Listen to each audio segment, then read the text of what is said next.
Ladies and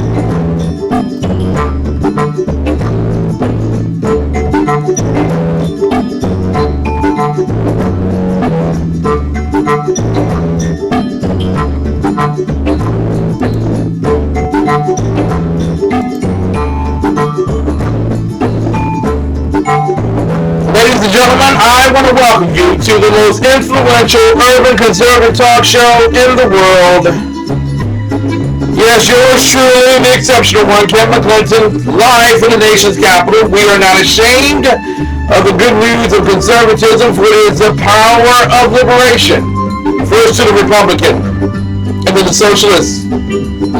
Learn me some of this deep, sort of Caribbean, sort of patriotism, it's fife and drum.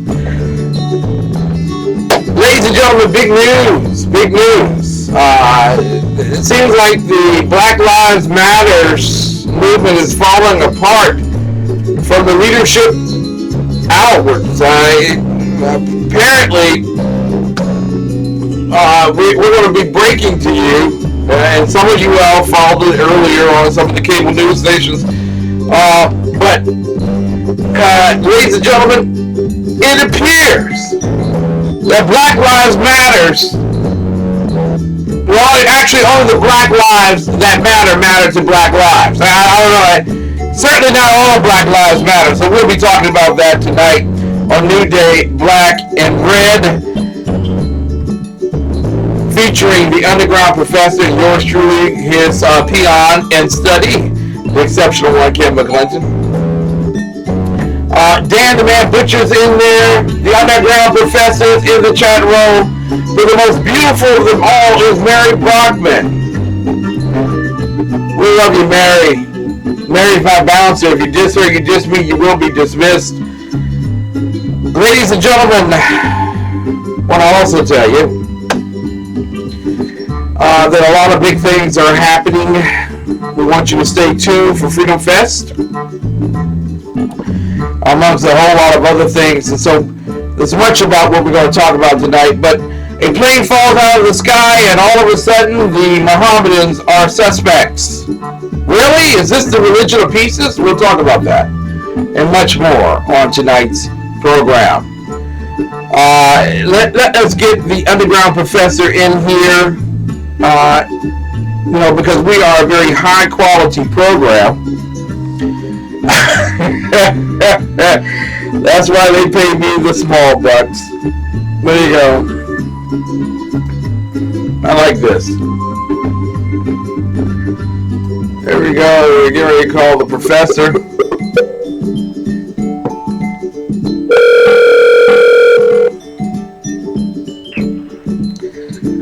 Good evening. We're attempting to contact the underground professor. I'll get him. This is what happens when you call God's country in the middle of the night. There you go. The underground professor, Dr. Michael Jones, is with us this evening. Good evening, Doctor. You can eat all that. What? Oh, hold on. I'll be right with you. Okay, all right. No, I'll take some of that. Give me that. To go.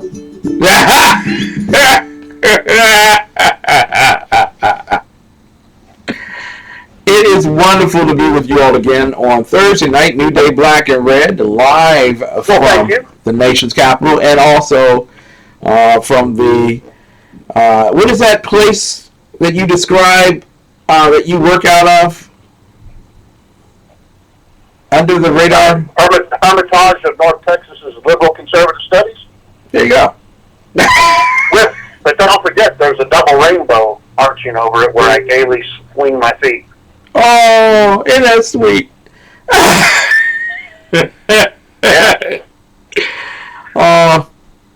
Professor, we're glad that you're here with us this particular evening. You're lucky I just got out of the ballet. I had a shindig for bigwigs for the ballet. Mm-hmm. I thought it was going to be 30 minutes long. It was much longer. Wow. Yeah. So, I am so sorry for you. First and foremost, that you have to go to the ballet, but then again, on top of that, that it's such a enduring experience. I tore my tooth. Yeah, you know, and you only get one for the entire event. I don't. Wow. Oh! Sorry. No problem. Oh, God. I shut them all out because they're acting bad and now they're killing each other. Get out of the way, you crime murder, you. So there's a rebellion. I'm with you. I'm just picking up the blind ones.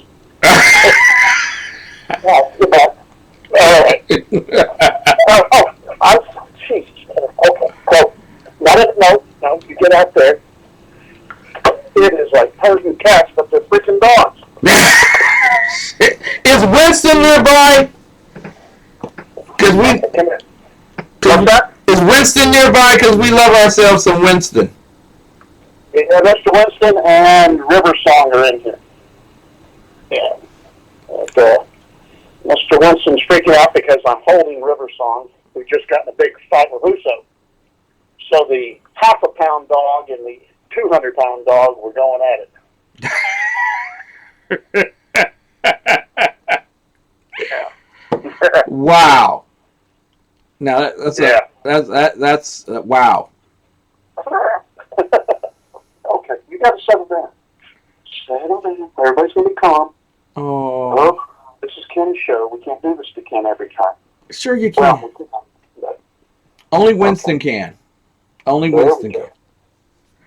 Well, River's kind of freaking out, you know. She's sensitive about that eye that got sewn up, and whenever anybody gets near it, she freaks out.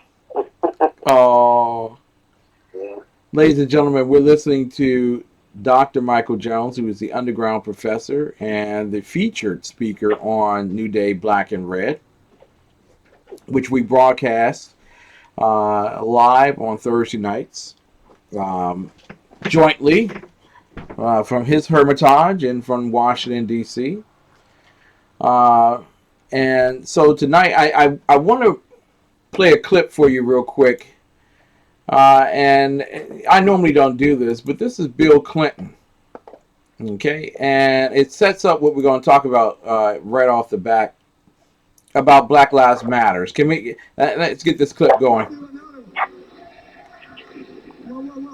There we go. I don't want to deal with them all. Come on. No. Come on. Wait. Understand? This is what's the matter. I don't know how you would characterize the gang leaders who got 13-year-old kids hopped up on crack and sent them out onto the street to murder other African-American children. Maybe you thought they were good citizens. She didn't. She didn't. You were defending the people who killed the lives of Taylor. Tell the truth. You were defending the people who caused young people to go out and take guns. There was a 13-year-old girl in Washington, D.C. who was planning her own father. How would you do it? Now, look at this other one. Look at this. That's not true. Now, let's talk about the other thing. Ladies and gentlemen, that was Bill Clinton trying to defend himself against Black Lives Matter, and I think he did a poignant job of that. And what we're finding out tonight is that Black Lives Matters only to Black Lives that matter. Apparently, a certain individual who happens to be one of the founders of Black Lives Matters was arrested on the 25th of April. And he was arrested, get this, because you probably think that he was arrested protesting, right? No. He was arrested for human trafficking and prostitution. And you all know that those are big beefs of mine right now with Open Heart Closed Case. But there he is. He's being arrested. He's the organizer and co-founder of Operation Help, or HUSH, which was one of the movers and shakers in Ferguson, which caused the burning of the city. He was held on 7 counts relating to felony human trafficking and prostitution.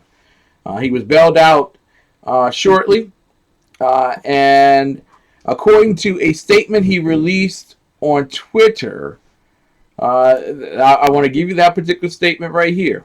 And this just goes to show you the type of people that we're talking about. A little slow there, a little slow, a little slow. No, okay, maybe not. I won't do that then. It's a little slow here. Here we go. He did this huge statement, and I just want to bring it to your attention because he's so brilliant. Since my involvement in what is now popularly deemed the Black Lives Movement, I faced many obstacles as an admittedly new and green community and direct services organizer. Most of these obstacles have involved trolls and naysayers dedicated on thwarting consistent and proven good work. I've mostly dealt with that by doubling down on the work I've been doing over a year and a half, neglecting myself and often ignoring the pleas from friends and family to take care of myself, be careful, and even move on, because the sacrifices and risks financially, physically, mentally, and spiritually were too much. For the most part, I did not listen. In March and April of this year, as I tweeted often on my personal Twitter account in my organizations, I wrangled resources to rapidly temporarily house people in need.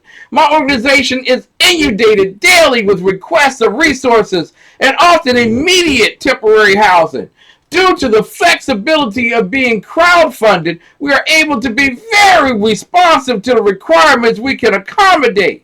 I have amassed a large number of hotel rewards points over the years. So handling temporary housing requests is most often very easy. Additionally, we have many donors who have and will book hotel rooms for rapid temporary housing placement with their hotel rewards points or own money for those in need. About 3 weeks ago in April, I was asked to temporarily house for under a week a woman who I was told was 20 years old, awaiting a replacement identification card to be received the following week from her grandmother, and awaiting her monthly death benefit from her father. I was told this young lady would need housing for, again, about a week, and once she had her identification card and monthly benefit, would simply need help locating a rental. I oblige. Oh, he is so philanthropic. And as I have done countless times, use hotel rewards points to book a discounted room for her. Wow, really? Less than a few hours after booking, paying, and checking her into a room myself with my government-issued identification.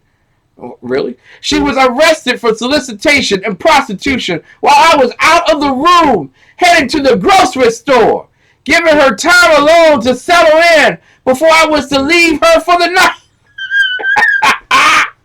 Oh, please don't keep... I'm quite certain this lawyer kept telling him don't say anything. She also then admitted upon arrest to the officers that she was 17 years old, not 20 years old, as I was told by her and others who know her as a person who booked, paid for, checked in with government-issued identification. What's this if government-issued thing? I was also arrested as I was walking to store on about a half dozen charges related to her activities in arrest. Hindsight is 20/20. And in my desire to help her as she was displaced, I did not protect myself as I did not know her or her prior behavior other than substance abuse. He knew she was substance abuser now, okay? That I was told she had kicked.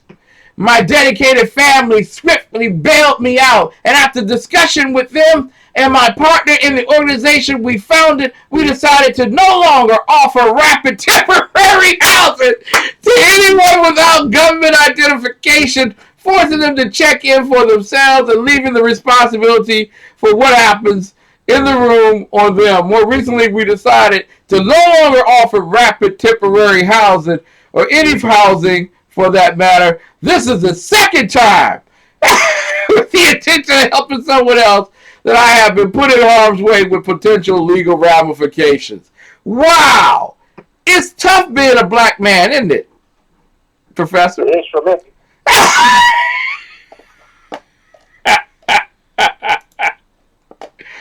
Oh, man. I just wanted to put that out there for people who are following along, because everyone's going to eventually join in and say, that the man had it out for him. That this was fixed. That somehow he's only trying to do something good and someone took advantage of him, which is a possibility, as these are alleged charges. But exactly, Professor, what do you call rapid temporary housing? Rapid temporary housing? Yeah. I call that a mobile home on its way to the garbage dump. I don't want to give Motel 6 a bad name, but how about Motel 3? Rapid temporary housing. Yeah. Well, there's a lot of flea motels and stuff that they probably could use, or old apartment complexes that are abandoned and stuff. But I don't know. The government always comes up with all these new names and words for everything, right? Yeah. And they do it to keep us confused, to make us think they're doing something, because if they use all these acronyms and three-letter designations, then we think, well, they're professional. They know what they're doing, and it goes over our heads. So we just let it go over our head and allow the bureaucrats to take more power and spend more money. Exactly. They do indeed. But Charles Wade, good luck to you, sir, Mr. Black Lives Matter. I wouldn't recommend highly that you continue the process of rapid temporary housing, because I remember growing up, rapid temporary housing was what you got after you met someone on a date and you wanted to not take them home to mother. Rapid temporary housing. And listen, our show has already begun, but let's go ahead and recite the Pledge of Allegiance. Take off your hat. I am wearing my Underground Professor t-shirt. There you go. I recommend highly that you buy one. And we'll give you all the details about how to do that in just a moment. K3, lead us. Parents, ready, begin. I pledge allegiance to the flag of the United States of America and to the republic for which it stands, one nation, under God, indivisible, with liberty and justice for all. Ladies and gentlemen, we welcome you to New Day Black and Red Live. As we broadcast, we are with the Underground Professor, Dr. Michael Jones, and I am his peon in study. Notice I'm a peon in study, meaning I haven't even made it to peon yet. Well, that's an acronym that stands for PIS. P-I-S.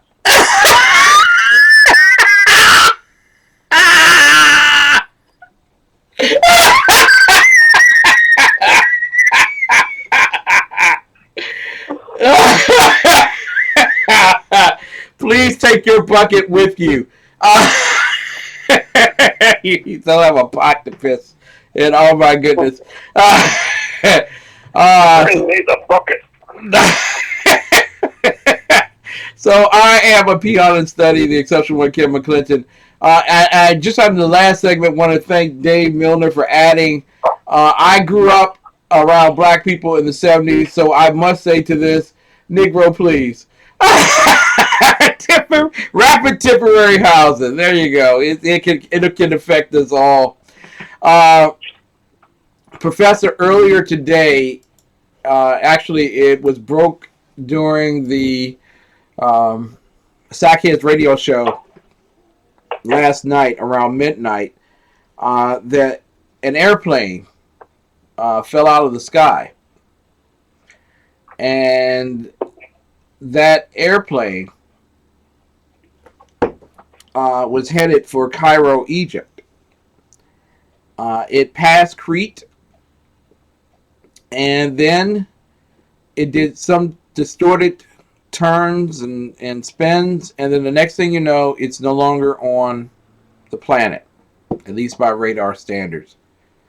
So we wanted to extend our condolences first and foremost to those families from variant countries: Canada, Belgium, France, Egypt itself, and many others. But I want to ask you, sir, first and foremost, as a former Air Forceman, okay, do you sense that is a mechanical thing, that it just happens naturally where airplanes, mechanically, and they start doing those type of 360s, 90 degrees, and then off the map? Is that natural?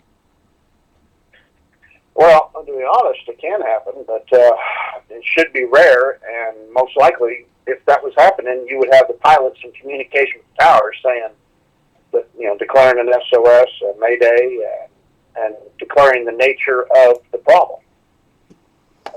That's what we're trained to do, and to be doing it in a calm manner, too. Mayday, Mayday, this is Flight 4301, and we just lost our left wing, apparently, and... And so, that's the way we do things like that. And so if it was just mechanical, I think we probably, the odds are we would have gotten more information from pilots. Now, it could be that they were flying and all of a sudden a wing ripped off and they went into a curly spin, and other things were on their mind than to call the tower and tell them, because it happened boom, boom, boom. Yeah. So, I'm not saying it can't be mechanical. It also could be pilot error.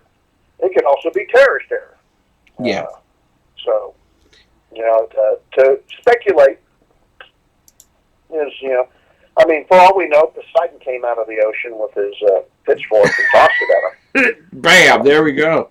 So, right. So, we might as well just wait and find out, when we can. I don't think anybody's claimed credit, and at least the last that I heard, no one's claimed credit, and we don't have any information. We don't know what the plane is or anything. We just know basically where it was when it went off the radar, and like the other plane that disappeared off the radar, we don't have any clue. That Pan Am one. Yep. We're just going to sit back and wait. But I can promise you this: here I am, the amazing Kreskin. There we go. I'm going to predict 24/7 news coverage on this, where they fill the airways with nothing but this accident and no facts. And that's something we're not going to do. We know that any number of things could have happened. There's been no bomb, no nothing to suggest terrorism. But I have to ask you, Professor, the minute... You're not wearing a cowboy hat. Oh, I'm sorry. Wait a minute. I'm sorry. Oh, boy. Somebody... I see the Texas sign that we tried to steal, and that old lady took you out. Yes! Stealing it. Professor, will you please tell everyone what happened to me in Texas? Only in Texas. Are you talking about where everywhere we went, you were the last one served?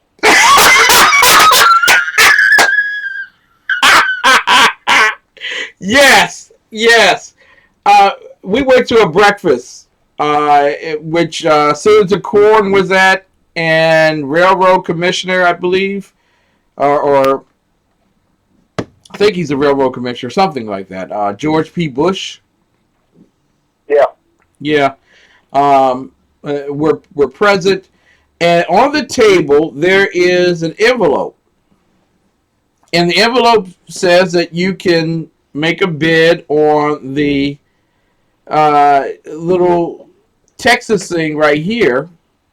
For those who are following along, I got to do like this. Bam, there you go. For the Texas thing right here. There you go. Okay.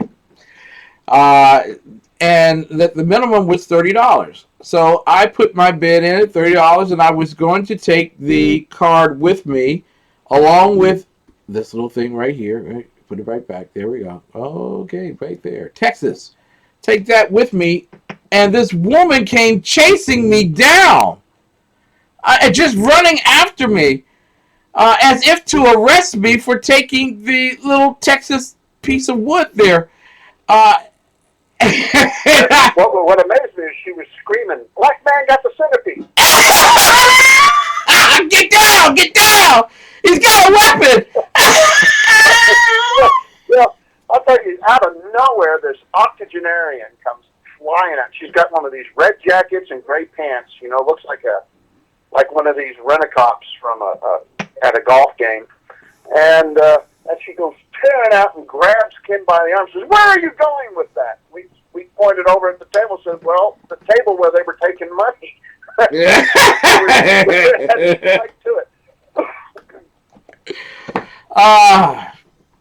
And please, I love my professor. He stood up for me because we got a chance to go to the Caucasus.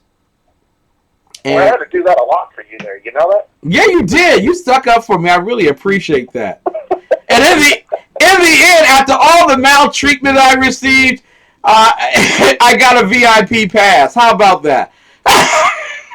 Hey, well, I know you talked about moving down here, and they're like, well, why would you do that when they serve you last because you're black and tackle you for taking centerpieces? And so, well, ain't no one shooting at you down here. See? You guys have a shooting every day in Washington, D.C. Broad daylight. I mean, when you make it to the office and people ask, were you shot today? And you say no, but it's like, hey, wow, you had a good day. Yep. But I was... but in Washington, D.C., they tax you if you don't get shot. That's absolutely right. It's not really a tax, it's like a fine. Put that vodka down. Put the vodka down and do your show. I've been drinking vodka since I left the centerpiece. When I said cowboy hat, I actually meant your cowboy hat, not your Dallas cowboy hat. But I'm proud of you still. Yeah. I wanted to do this tonight for you, sir. Yeah.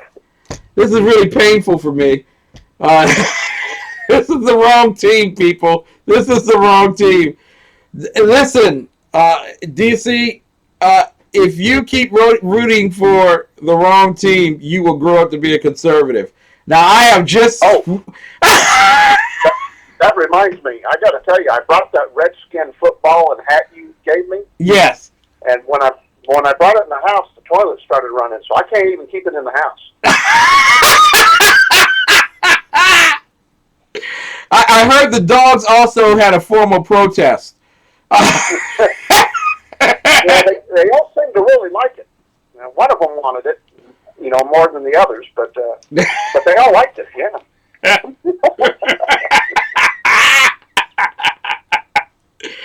Oh, please don't use the hat to pick up after the dogs. It just promise me you won't do that.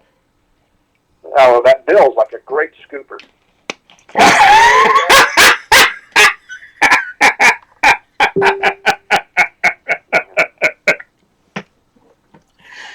In either case, the professor stood up for me. We were in a caucus meeting, and I wasn't. I was supposed to be there because I'm media, right? I want to get the news. I want to see what's going on. And all of a sudden, this guy with a gun comes over to me and says, "I gotta go." And he was wearing it on the outside of his clothes, too. He's one of those open carry guys. Yeah. To make a point. I just want to say to all the people in the District of Columbia, I went to a convention where there were a lot of people. And I do mean a lot of people. There were like 12,000 people there. And many of them were, a lot of them were open carrying. And not one person died. Not one person was killed. There were no shootings. It was peaceful. And not only that, I was talking to some media people, and they think about 1,000 people were open carrying, and about 4,000 were concealed carrying. Wow. Let me just say that there were no robberies at this convention. Well, I'm telling you, that may seem like a lot of guns, but that sounds like you're talking about the amount of guns that's in a 7-Eleven at any night in Washington D.C. Yeah, well, yeah, and behind the 7-Eleven too. So, but we didn't kill anybody, we didn't hurt anybody, and you didn't see anybody brandishing their guns. Everybody was very responsible. But I'll tell you what, you noticed everybody was very polite to each other. Yes, they were. And when you don't know if someone will shoot you, you tend to be more polite to them. Exactly. And the gentleman, what was his name? What was his title? The guy that tried to toss you? Yeah. He was the Sergeant at Arms for the Senate District Caucus. There you go. The Sergeant of Arms for the Senate District Caucus. He was in there, and he was telling me that I had to leave. I had to get out because they were voting. And my good friend here, the underground professor, who allowed me to eat the steak off his plate. And off my fingers. That was not fun showing everybody the wounds. Everywhere we went, I gave everybody a clear warning of what lays ahead. Once you put the plate down, move back. It's only fair to the waitresses. And the professor stood up for me and said, and he's with me, and he's media. And this guy got really, really upset about the fact that you challenged his authoritative command to leave. Why'd you do that, sir? I guess it's the old gunny sergeant in me. I don't pay attention to too many people, but I just was like, wait, there's no reason for him to be telling you to move. Even if he just wanted to move you to a different side of the room, that was just stupid. You weren't taking any ballots, I was there to vote, but you weren't. You weren't trying to vote, so there was nothing underhanded or sneaky going on. But a lot of these people with a little bit of power, we talk about this on our shows all the time. So he left, and I told him, I said, my actual words were, "This is my guest. He's with me, and he's media." And that should have been the end of it, but it wasn't. He looked at me for a few seconds, then he stared at Ken, thinking maybe Ken will move all on his own. Ken started to get up, and I said, "No." Write that down. And then he went off, and then a couple minutes later, he brought the chairman of the Senate District over, who the guy probably knew he was in a losing battle when he came up and said, "Hey, Mike, what's going on?" I said, "Jim, I want to introduce you to my particularly good friend." And he was off. And then I said, "This is the exceptional conservative, Ken McClinton. He's with the media, and he is my guest, and I'm telling him about the process." And he looks over and he says, "The exceptional conservative, well, I guess we can make an exception for him." Exactly, because he's exceptional.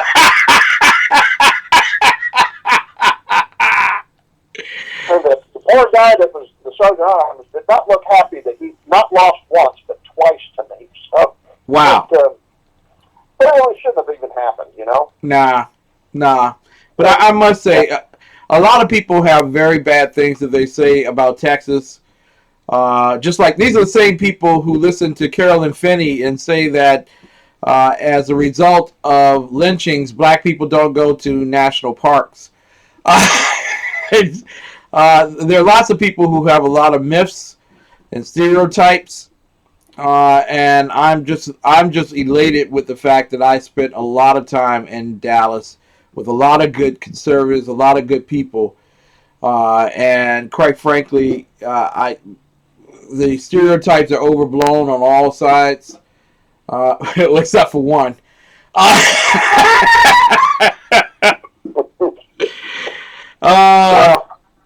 It's a lot of transgenders that followed me to the bathroom. Yeah.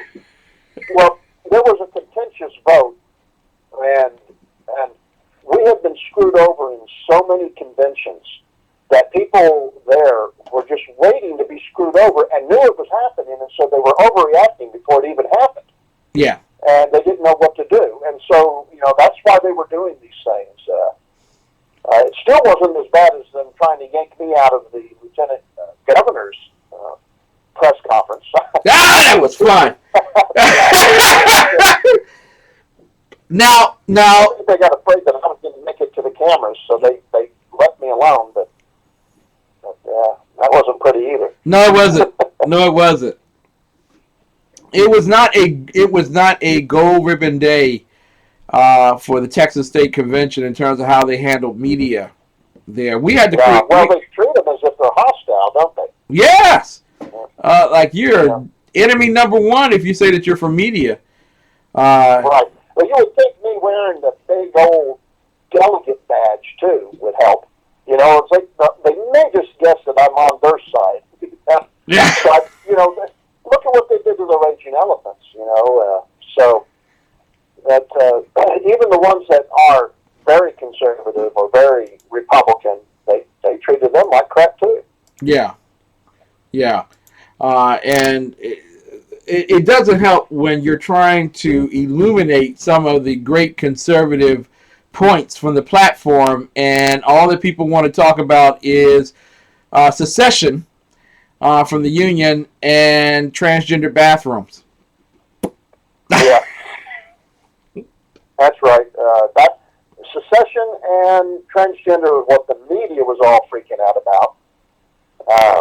But what we were pushing, the things that we were really working up over, like Jane was one of the High Plains butchers, was a delegate also, and a secretary of her Senate District Caucus. And we were in there pushing things like making sure that not only could we admonish a politician in the Republican Party for failing to uphold Republican principles, but that we could withhold funding, we could get involved in primaries and not fund them, and point out to the voting public that they're, rhinos, that they violate the Republican platform, which is what we were there to argue about. Yes. And to create. And so we wanted to make sure that got in there. And there were a few other things that we were really worked up about that we wanted to make sure it got in there. I can't remember them off the top of my head now, but we were successful with most of it. Well, you were very encouraging on the first day when I was in there watching you at the caucus. You challenged one of the platform issues. Can you let everyone know what that was about? Well, yeah. Sadly, it was about transgender issues. So right when I tried to steer it to make it sound like we were doing stuff professionally, you made me go right back to the dirty stuff.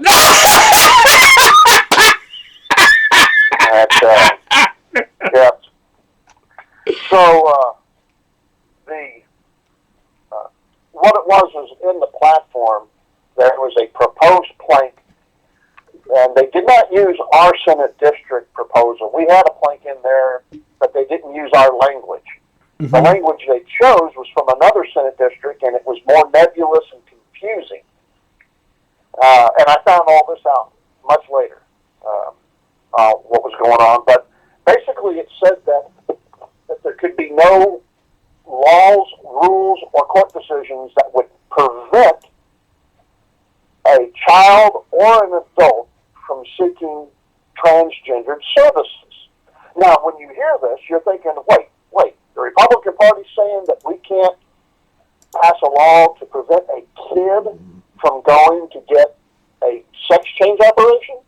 Well, that's not what they meant, but that's what it sounds like. That's what it said. What they were trying to say was that the legislature of Texas and the legislature of the United States government should not be allowed under Republican principles, and that means Republicans should never vote for this, that they can't pass a law that would prevent a child or an adult from seeking those services of the psychologists and stuff that are there to help people that think they're transgendered and really just have screwed up heads and need shrinking.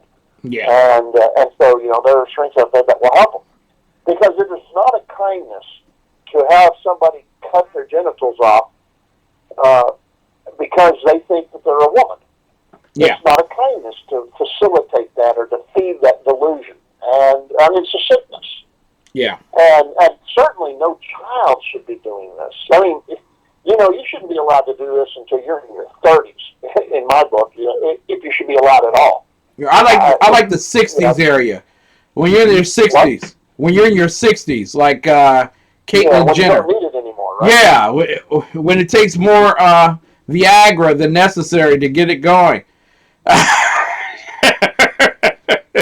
noticed that there were a lot of those CrossFit people that were there drinking those green shakes.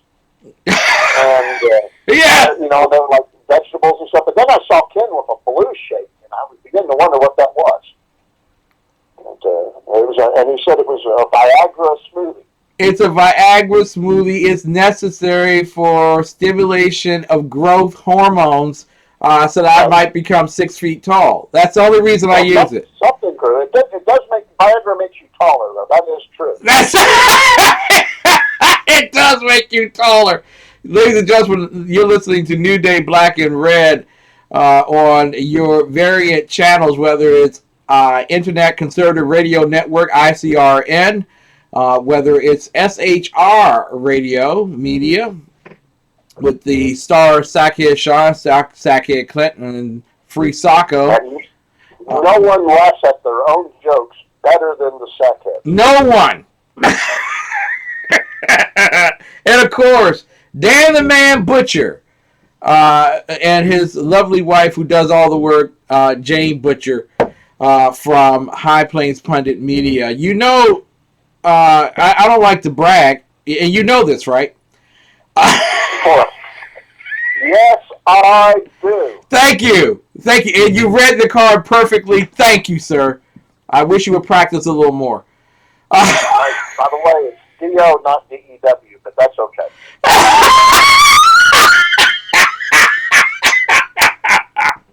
They told me to spell it the way it sounds.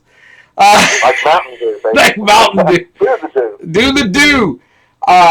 Well, I happen to be involved in the top 5 radio spots this week. Hey, I noticed, you know how we used to brag that I was like number 1 and number 10? Yep. I noticed that they don't play me live anymore. Now suddenly you're number 1, 2, 3, 4, and 5. There you go. Don't think Coincidence? Don't think of it as a conspiracy. Don't think of it as a conspiracy. It's not a conspiracy. It just happens that way.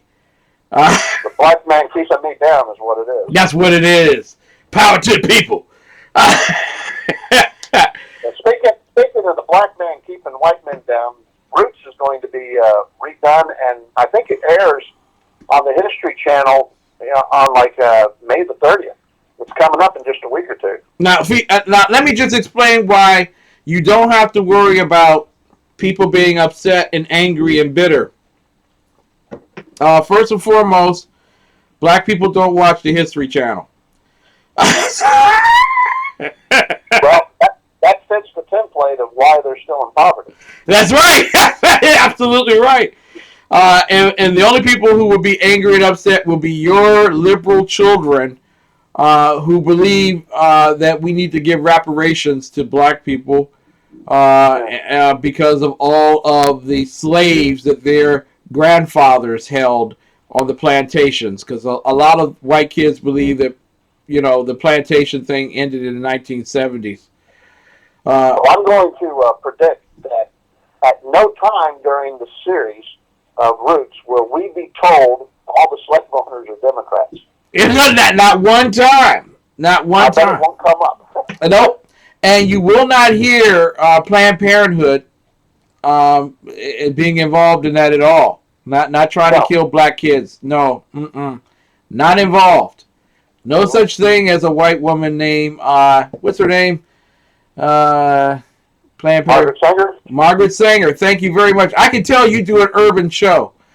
I know every white person around, so when you say, what's that white person, I can tell you. Okay. Because as part of white privilege, we know each other. Oh, let's see. Black privileges. Who's got arrested this week? Charles Wade.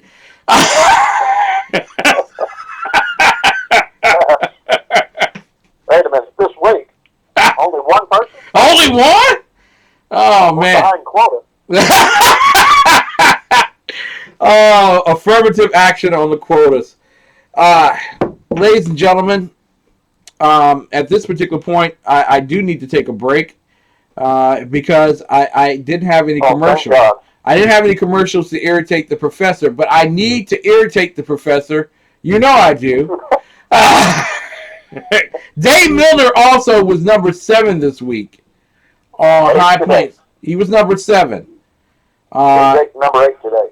Yeah, but that's how a career starts. You know, you the meteoric rise, and now he's, the mighty have fallen. Yeah, he'll get over it, hopefully, after years of therapy and cocaine abuse. He'll understand. Yes. If you're number 1 through 5, Agador was number 7, and I'm under, who the hell's that? You're still here? This guy won't take a hint. Ladies and gentlemen, we'll be right back. The unpleasant blind guy speaks to us right now. Stand by for action. Da-da-da.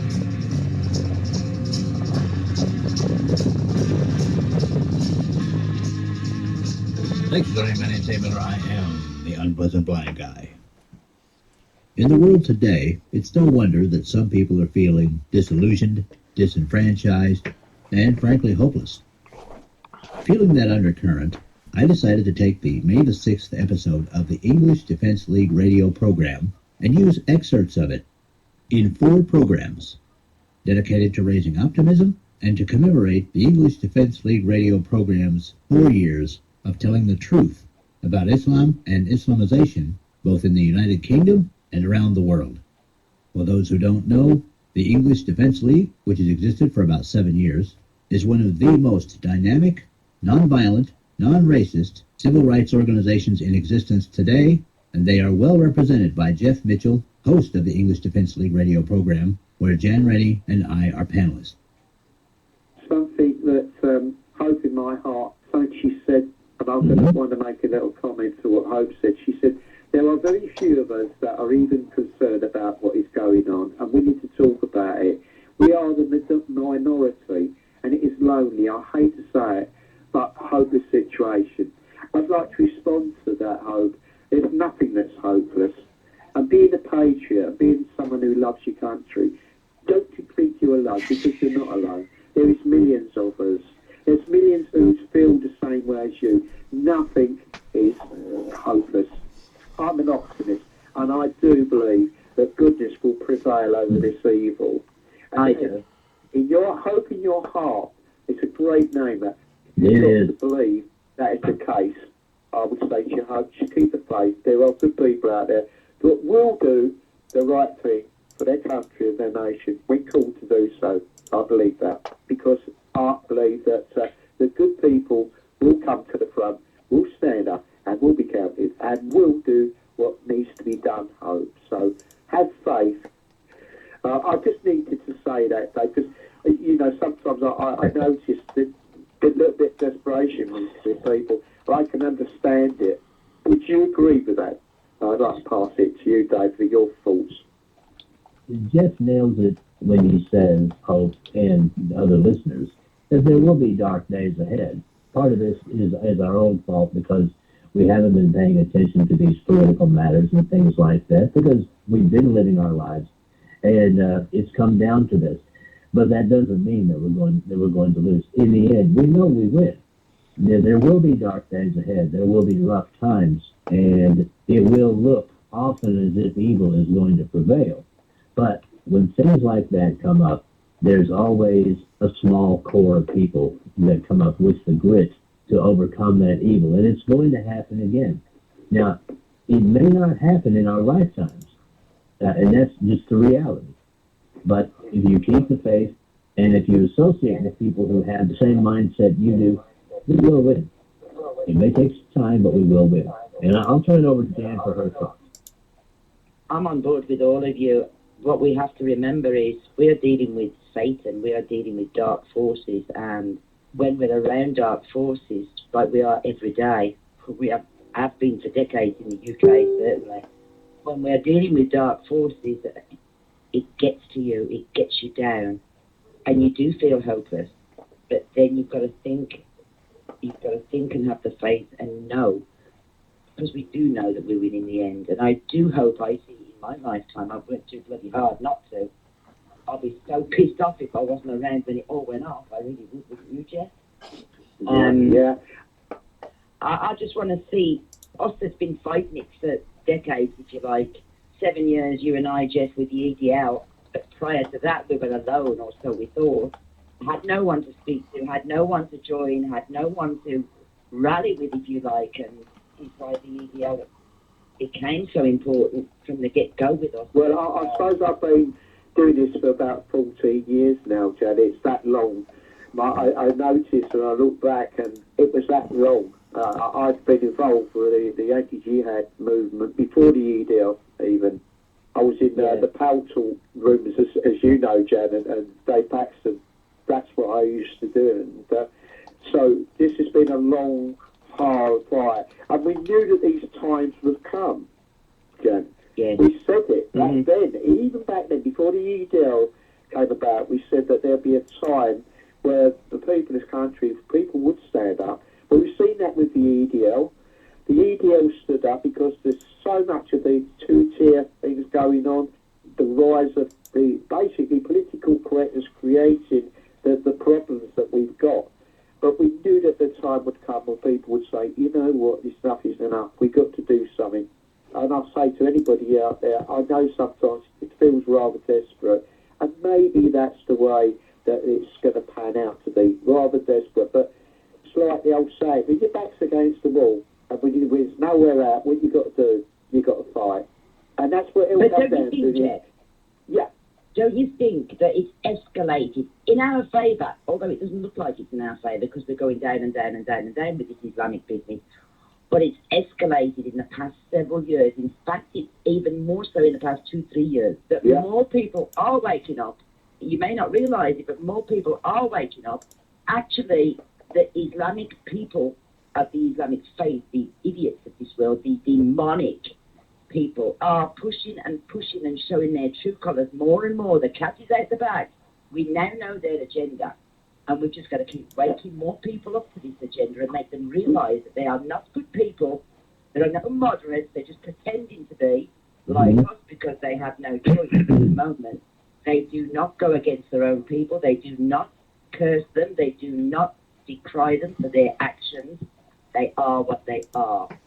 And it's escalated. And when it escalates and shows its colours more and more, then it's in our favour because more and more people will eventually wake up and see. I know people that never said a word about Muslims ever, but now they're all starting to say it. It's right, you know. It's happened, Dan. It's happening all over the world. It is. I mean, look at what Paul Weston said about the former Soviet satellite states. They've woken up to it, and they're just saying flat out, no. Look at Angola in Africa. They do the same thing. No, forget it. Even China, for God's sake, it has its own problems with human rights. Even they have said no. And people in all of our countries are beginning to ask themselves the same kind of questions about Islam that some of us asked around the time of 9/11, and some more astute people began asking even before that. So, yes, there is scope for some optimism here, even though it looks bad now. Dave and Jan, haven't we got a story about the Hungarian Prime Minister, what he's had to say about the situation? We got a story that's related to we the things we have, talked Jan. about tonight. Stay tuned for part 2 of EDL for Hope, when we'll hear from Hungarian Prime Minister Viktor Orban on the positive steps his country is taking in the fight against world Islamization. That's it for this time.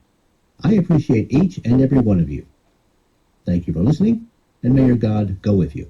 Goodbye. The Unpleasant Blind Guy is copyright 2016.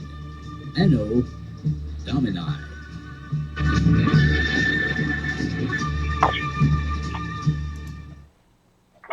know, Domino means more pizza from Domino's. That's right, more pizza for Dave.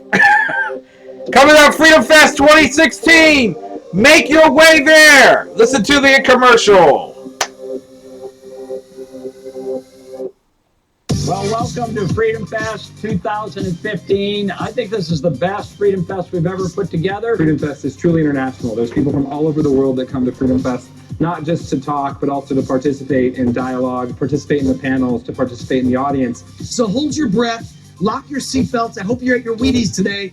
We are enslaved by government mandates. What light bulb you can buy, what car you can drive, how you heat and cool your home, to what health insurance. Europe actually has allowed itself to be held hostage of this entire Greek situation. They have the courage to do debates. And you have debates on foreign policy, on taxes, on what's going on in the world, on how to invest and how to run your own life. He used an example of restaurants. Don't open a restaurant because it's so competitive you'll never make any money. Really? I mean, been in Chipotle lately? How many believe that Peter Thiel won the argument competition is overrated in America? And how many favor John Mackey's response? So here's the moment many of you have been waiting for, myself included, and I think it's the reason why this room is completely packed all the way to the back as far as I can see. I think I worked about 8 years to put together this debate. I have to say, it's really kind of depressing to see people holding up the Reagan story, which is so obviously different if you pay any attention to the story, as that's the best argument? Really? That's the best argument? The middle class and the poor are the people you say you care most about, are the people who've been hurt the most by these policies because they've had no income growth at all. Thank you. They already left 2 waters for me. I'll probably only need 1. So I appreciate it. But in America today, higher education is controlled by a cartel. And they say, oh, let's take out a loan and pay for this. And no one bothers to tell them that the market for Greek philosophers has been tight for 2,000 years. So in terms of its 2 major policy objectives, stable prices and a stable economy, the Fed has clearly failed. And if the Federal Reserve actually did the right thing, the market would crash. Every country in the world has a lower corporate tax rate than us. Can we fix that? This, in my view, is the premier libertarian event in the country. You probably meet the largest cross-section of philosophically based groups of any conference anywhere in the world. Some of the smartest people in our country come together here to discuss the ideas, the challenges. This is an engaged group of individuals. This is all about the mind. It's not about how fancy you are. Feisty discussions, interesting people to meet. I love it. This is my first time doing anything like this. It's the only place you get this many people who agree with me. Nobody, I live in New York. Nobody agrees with me. You know, war is not the health of the state. War is the death of liberty and freedom. And that's a mentality that is particularly strong in the Republican Party, but it's also strong in the Democratic Party. I want the government to be this small. I want the individuals to be this big. We are people when we are at our greatest that we lead by example. We don't jam it down anybody's throat. We don't force them to live our way. We don't nation build. Very interesting. There's a lot of variety of stuff. Really. Hear ye, hear ye. Freedom Fest Court is now in session. We are gathered here in this great sovereign state of Nevada to decide the fate of the country's central bank, the Federal Reserve. Please place your hand on this edition of Forbes 400 Richest. There was a bubble in many markets, and that's simply mathematically impossible without the Fed creating the money to make it happen. The Fed is guilty, guilty, guilty, guilty, guilty, guilty, guilty. Court is now adjourned.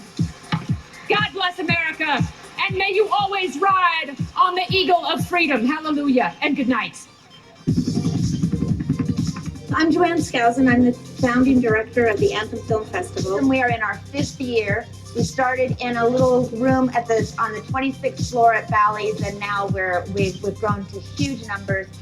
In fact, we have a fabulous lineup of short. A police officer can wear a body camera, but you as a citizen may not have access to that footage. Live from Las Vegas.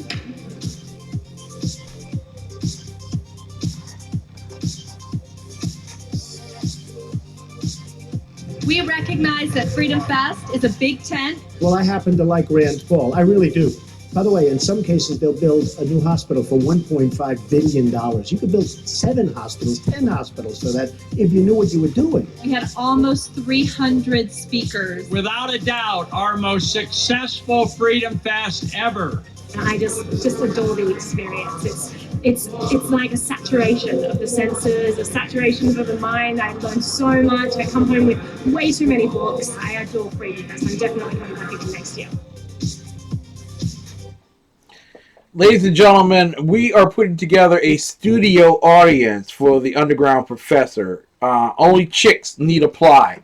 Freedom Fest is where it will happen. 855-850-3733. 855-850-3733. Freedom Fest, the world's largest gathering of free minds. Yes, the chicks dig free minds. George Foreman will be the keynote speaker. Judge Andrew Napolitano will be there. Senator Rand Paul will be there.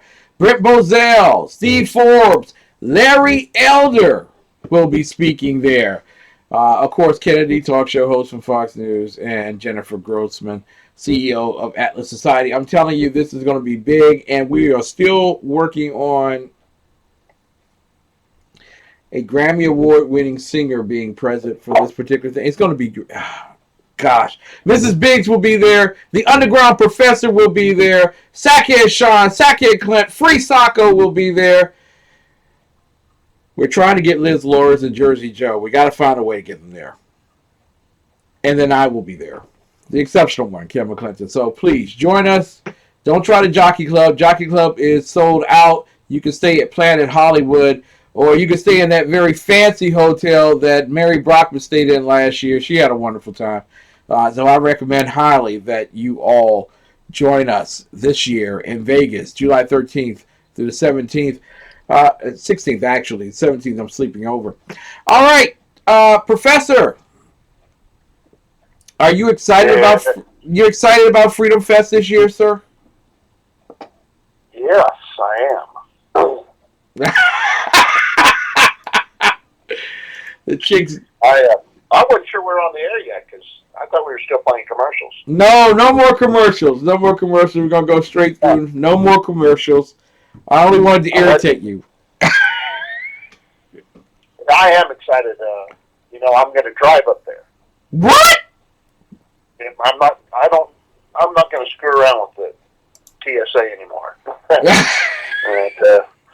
I don't want to get on a plane. I don't want to get in the airport. I don't want to deal with the TSA. I don't want to deal with any of that. So I'm driving. Wow. Yep. God. I'm going to bring my equipment with me this time instead of just my laptop, which made it very hard to do anything last time. Yeah. So this time, and I guess the Sidekids are bringing their junk, and High Plains is coming now, and they're going to bring their junk, and you're going to bring your junk. But I guess because you said something about junk in your trunk, but. I just want to say, Dave Milner, we need to get a chance to bring Dave Milner too. Someone has to drive, and then you can pick Mary and Dave up on your way. Exactly. Actually, Dave could drive and pick us up along the way. Yeah, and you should let him drive at night so you can go straight through. He doesn't need the sun. He doesn't need the sun. There you go.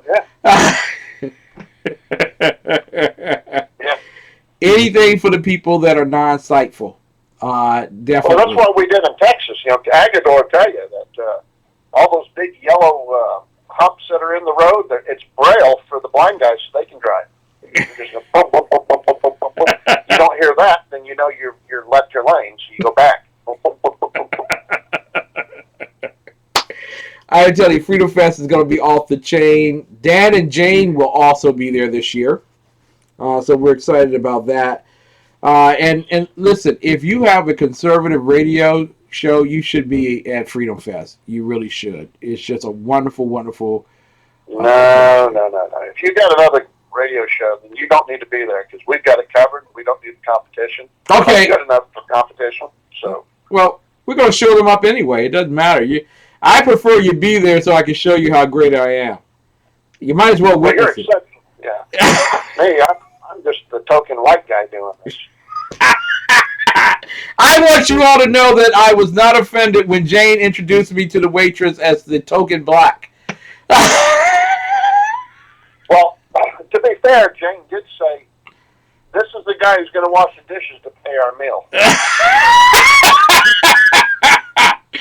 I had to bust tables all week. It was very tough indeed.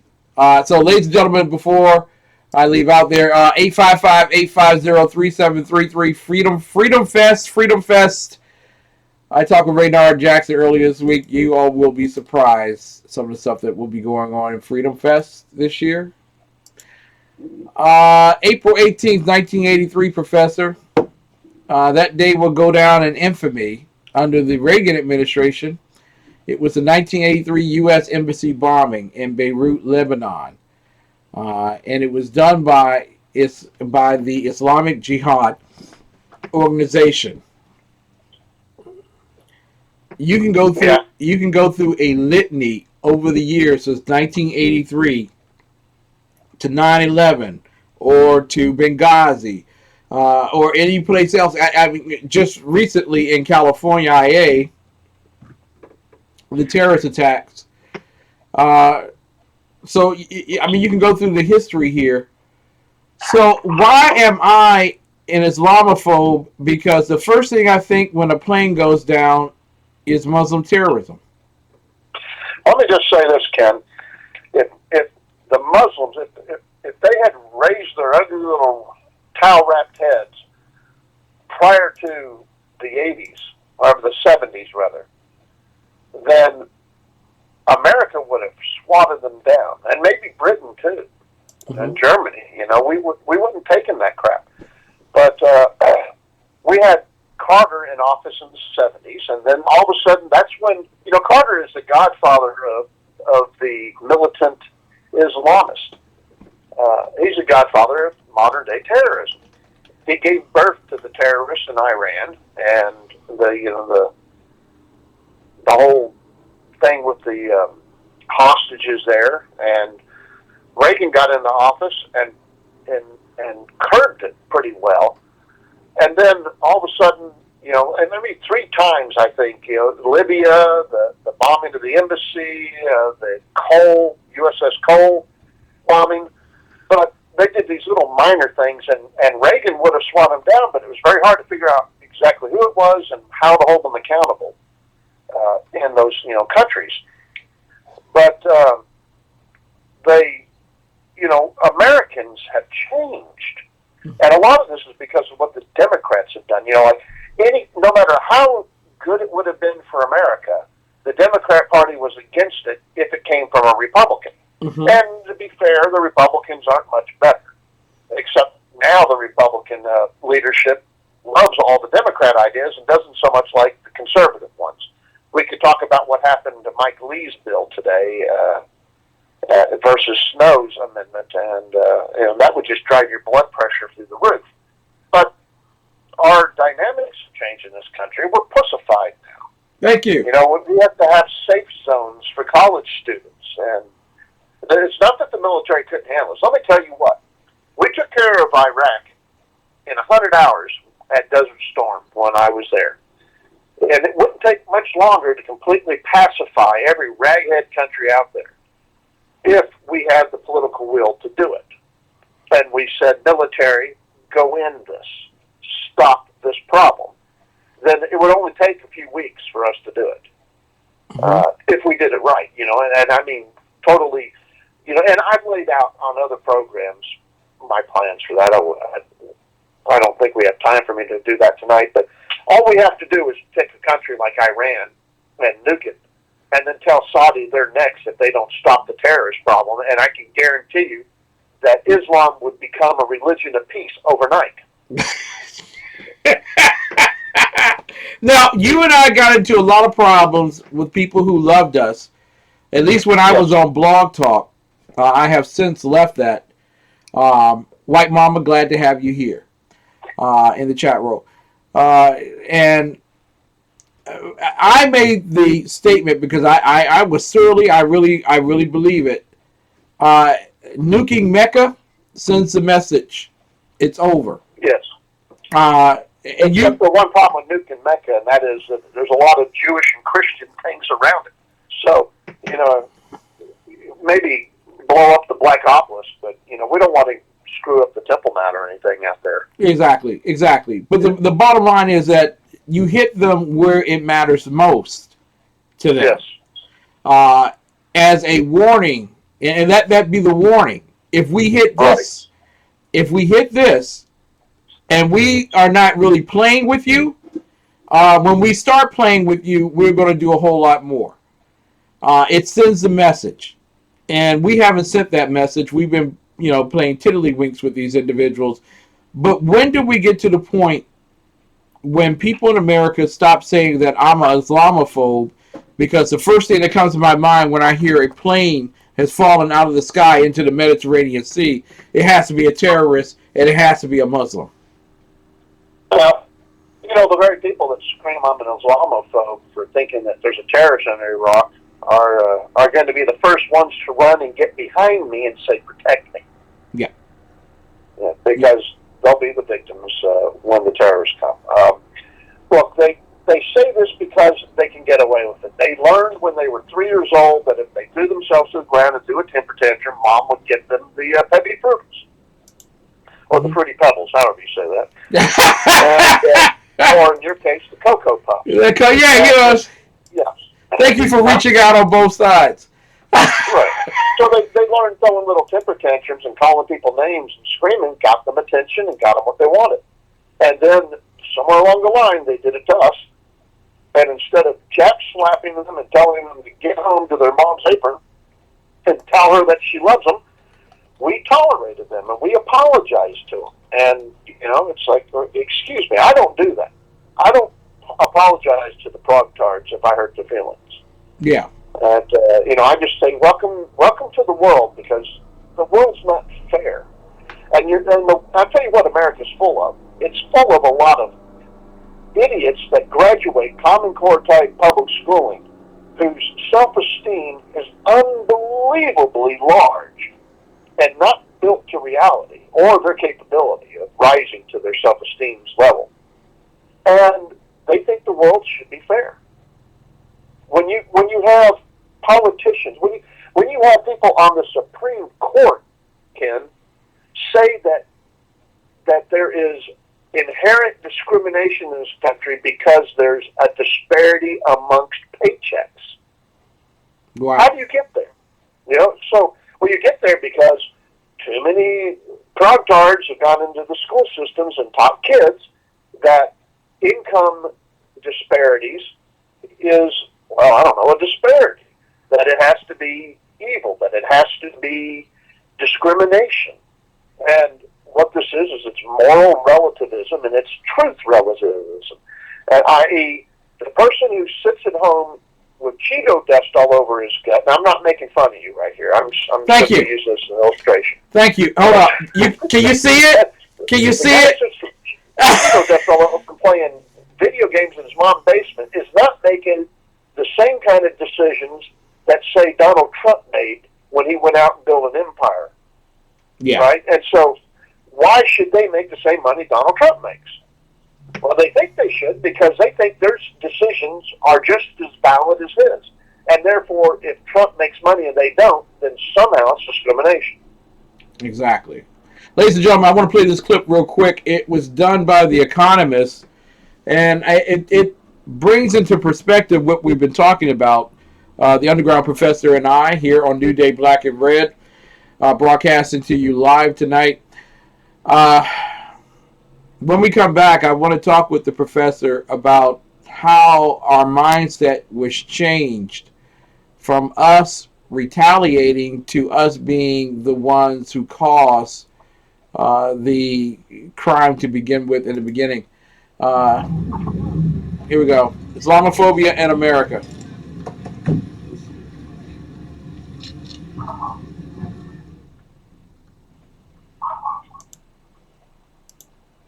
All right. It's coming. It's coming. There we go. In late May 2015, a Muslim woman on a United Airlines flight was refused a can of soda under the justification that she would use it as a weapon. Reportedly, a fellow passenger insulted her faith and told her to shut up when she complained. In February, multiple Muslim students were murdered by a self-professed anti-religion advocate, which has been widely considered a hate crime. Furthermore, anti-Islam groups have been sponsoring Islamophobic advertisements on buses, describing Muslims as savages. These examples are the latest in a long line of discrimination against Muslims in the United States. So, is the U.S. actually Islamophobic? Well, religious discrimination in America is nothing new. Statistics show that between 1996 and 2006, a yearly and consistent average of 1,000 hate crimes were committed against Jews, and about 100 hate crimes were committed against Catholics and Protestants. However, up until the year 2001, attacks against Muslims numbered in the 10s and 20s. In the year 2001 alone, mostly in the months following the September 11th terrorist attacks, hate crimes against Muslims increased by 1,600%. Although attacks on Muslims dropped by 2/3 the following year, the average rate of hate crime is still 5 to 6 times that of pre-9/11 figures.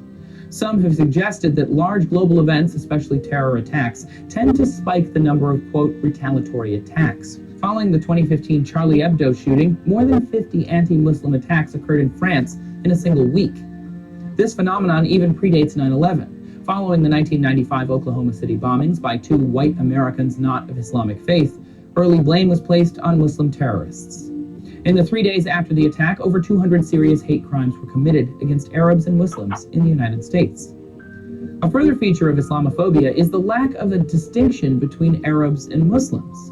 Many groups with a similar cultural appearance, like Sikhs, have also been attacked on the uninformed basis of appearing to be Muslim. This sort of broad strokes discrimination has even led to the phrase flying while Muslim to describe the racial profiling experienced by those of Middle Eastern descent following 9/11.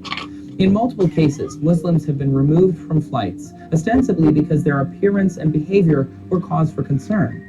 Some conservatives, like Ann Coulter, have even controversially stated that Muslim passengers should be expected to deal with a greater scrutiny and suspicion as a result of global terrorism. After Jews, Muslims are the most discriminated against religious group in the United States. Although the number of anti-Islamic attacks have dropped in recent years, they are still disproportionately high. Despite more than a decade having passed since the September 11th terror attacks, the evidence does suggest that Islamophobia has dramatically increased throughout the United States. The U.S. isn't the only country that's been criticized for Islamophobia in recent years. To learn about the situation in France, check out our video here. There have been numerous instances in which mosques were defaced, shot at, or bombed.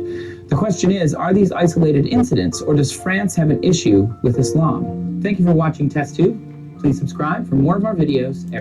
I don't think I'll be subscribing. Anyway, Professor. I hate to ask this because I don't want to give him credit, but who the heck was that? That is actually from Seeker Daily. Is the United States Islamophobic, and it has been seen by 133,660 viewers under YouTube. Seeker Daily. Let me suggest to you something, and that is this: that all the hate crimes they were listing, I would bet you that the Twin Towers being knocked down would not be considered a hate crime under his purview. I bet they don't call terrorist acts hate crimes. Yeah. And we're going to deal with that right there. And one of the first questions I have for you, Professor, because you are all-knowing, you are magnificent and brilliant amongst all men. What exactly is the race of a Mohammedan? Well, you see, a lot of people would tell you that Islam and Muslims and Mohammedans are not a race, but I beg to differ, because Muhammad and this ugly goat that they made wear a burqa got together one night and fathered the Mohammedan race. Oh, no, we want to know what color. Yeah, there was a midget and a camel involved, but that is for a different. That's for a different audience. I'm sure we can talk about. That's right. That's only when we're on Sackheads.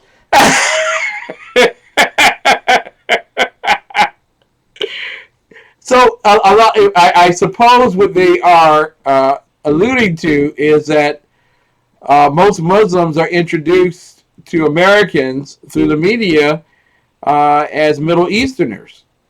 Right, they're Middle Easterners or Arabic. You know, there's Arabs. You know, Ahab, the Arab. Yep. But yeah, it's not a race.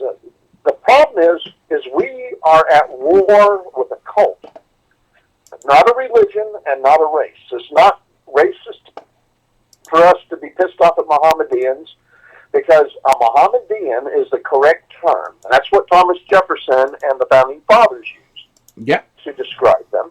And they describe the same people that we're talking about, the same behaviors that we're talking about today. Now, a Mohammedan is somebody who followed Muhammad. That's all that means. It's not a derogatory term. We make it derogatory because, well, Muhammad was a pedophile and a sexist and a misogynist and a thief and a booger and a terrorist. You name it. Huh? And a terrorist. And a terrorist. I mean, he killed his own family because they wouldn't buy into his fake religion. So he killed them. His own family, his uncle who raised them and gave him his wealth, he killed because he didn't want to quit being a Jew. You know, that's a nasty little fact that a lot of people forget, is that Muhammad comes from Jews. You know, and Christians. That whole area was populated by Jews and Christians. Hey, I'm going to kill you all and eat you. Shut up. Can you hear? They're all barking. Can you hear them? Yeah, it might be a Mohammedan coming to visit you now. So Yeah, all good. It's I thought it was the Jehovah's Witnesses, but it's the Muhammad Witnesses.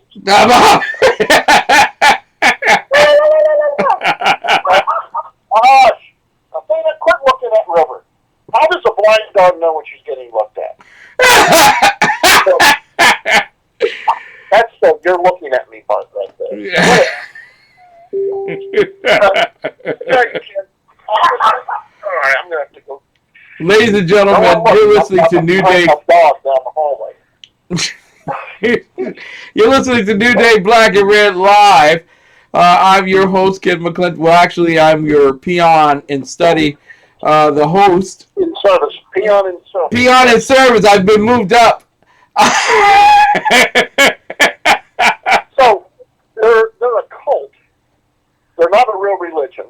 One of the things, if you look this up, and it's Googleable, is that a religion has the golden rule. That's what makes it a religion.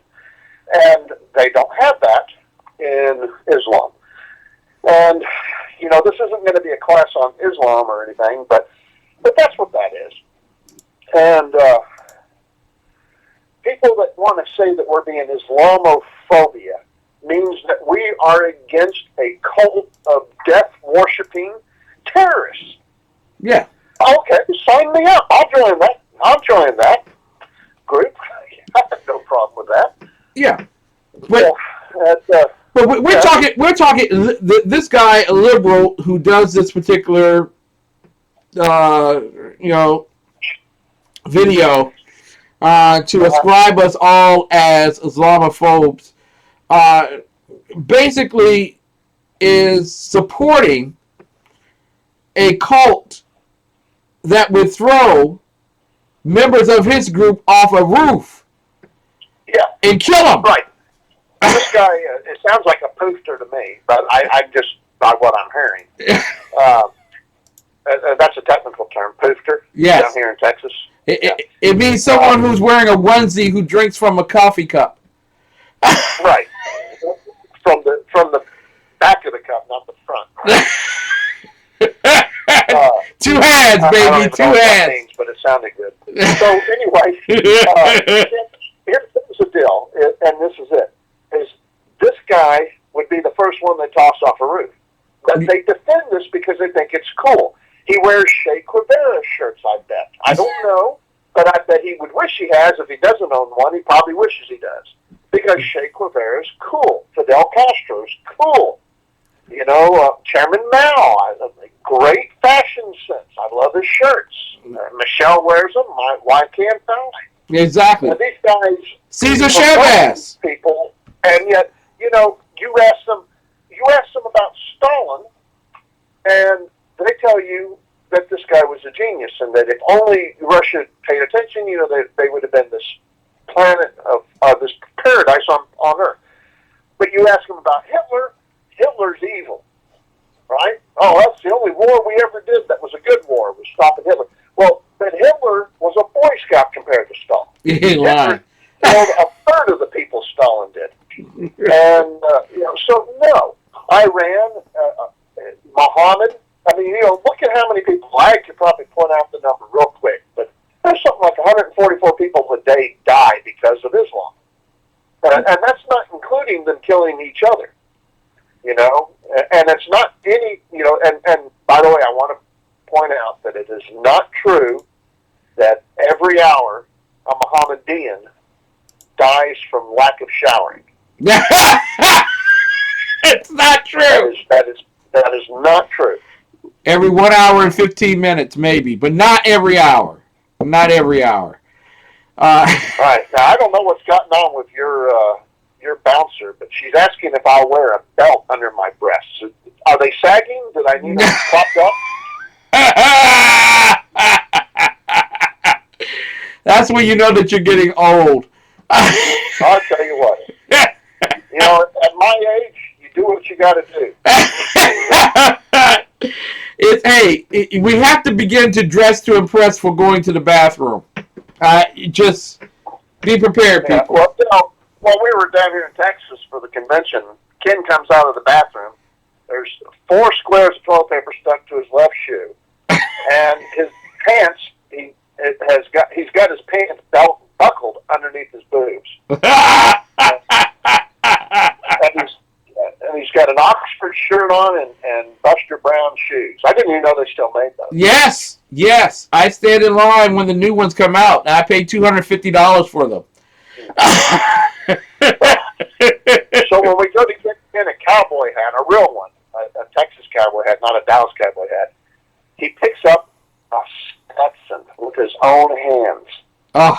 And everybody sucks in their breath in there. And what's going on? The black guy's picking up a Stetson. Does he know that's a $600 hat?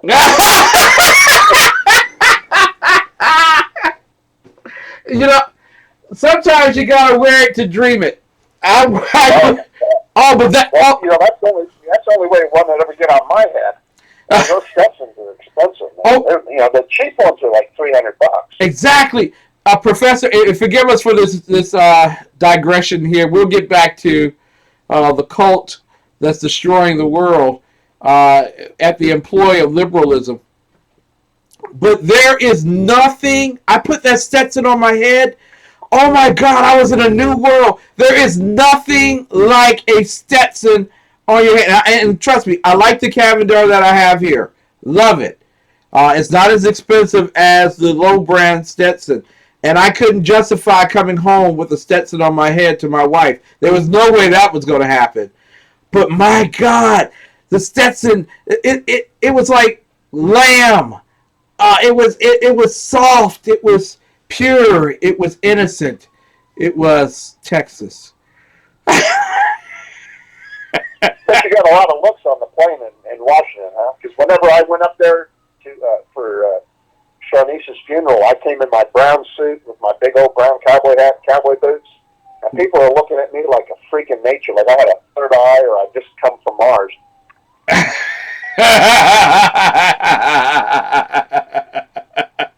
Oh, I love Mary. A real black guy would have put it under his Cavender. Take the Stetson home underneath the Cavender. There you go. And no one's going to see me in this store. Professor, the young people that you used to teach will sit in your classroom and tell you that it's America's fault for this cult being so angry. And if we would just offer the opportunity for solar energy and to create jobs for them, that we could have ended this a long time ago. The Middle East crisis is really built on the fact that we have oppressed those nations for so long. Right. Well, the Paul cards have come out and said that it's about jobs. That if we had just, if we didn't take all the jobs up and we could figure out how to get these Middle Easterners to work for a living instead of being on welfare, then they wouldn't become terrorists and put on bomb vests because they have no options. Yeah. Like Osama bin Laden, the poor guy could barely afford to eat. I mean, he lived in a cave for a while. That's how poor he was. Yeah. Yeah. And for those who don't know, on the down low listener side of your number 2 Urban Talk radio show, thank you. I'll just point out that he had more money than Trump. So yeah. Yeah. Yeah. In fact, the money that Trump uses is tip money for Osama bin Laden and most of the Arabian-backed or Iranian-backed terrorists. That's right. And not only that, but Ken, if you look at the studies, you'll find out that most, not the suicide bombers, they're the idiots. They're the ones who have suffered from Islamic Common Core. Meaning they've been taught nothing but the Quran, and so they know absolutely nothing. But most of the people that are running terrorist cells and stuff are college educated and wealthy. Mm-hmm. And it's the fools that they get to, that they teach hate to. And they're taught hate from birth. And they get in there and they get together and then they become a terrorist cell. I'm seeing something in your chat room about Palestine, and I'd like to remind everybody that Palestine is a Roman word, and it was a general description for the geographical area that contained Israel. Yeah. Kind of like ISIL. Yeah, but it wasn't Arabic and it wasn't Muslim, and and I've had a lot of idiots from the left argue with me about this. But you can go and do a little bit of fact checking, and you'll find that it's just a Roman word to describe that geographical area. It's not a race and it's not a people. But if you wanted to pin it down, it was mostly Jews. So the Palestinian homeland is the Jewish homeland. There you go. Argument's over. Next. Yeah. And Franklin Delano Roosevelt, to coin a phrase, told the Saudi Arabian king that he would never, as long as he lived, support a Jewish homeland in the Middle East. And he died a few months after saying that. And Truman comes to power, and Truman is all pro-Israel. Let's create Israel, speaking to the British and the English. The Brits and the U.S. decided, hey, this is the best spot. Let's create an Israel. And it set off anger and hostility amongst a lot of people who resented the Jews. And why are the Jews resented, sir, in the Middle East? Bad haircuts. There you go. Thank you. Finally. Yeah, it's actually, what's that guy that makes all those movies? What's his name? Zarina? What's his name? Yeah, Zarina. Nick Zarina. I need the name. The guy that makes all the bad movies. Not Zoolander, but the other guy. You know what I'm talking about? The one who did Blazing Saddles? No, not Mel Brooks. Not Mel Brooks. No, it's the new guy. He's a Happy Gilmore guy. From Saturday Night Live. Yeah. The goofy guy. Yeah. Well, that's really why the Arabs are all angry. Is those movies are really terrible. Yep. They want to punish Israel for it because he's a Jew. Yeah. It's interesting that the day that the Jews declared, not Ed Wood, but that's getting closer.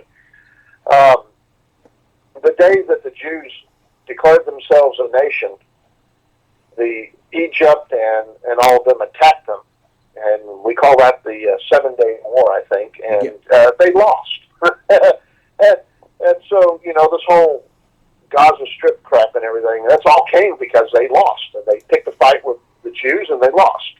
Yeah. And so, we tend to forget that in these arguments, or at least the left does, that it was an unprovoked war.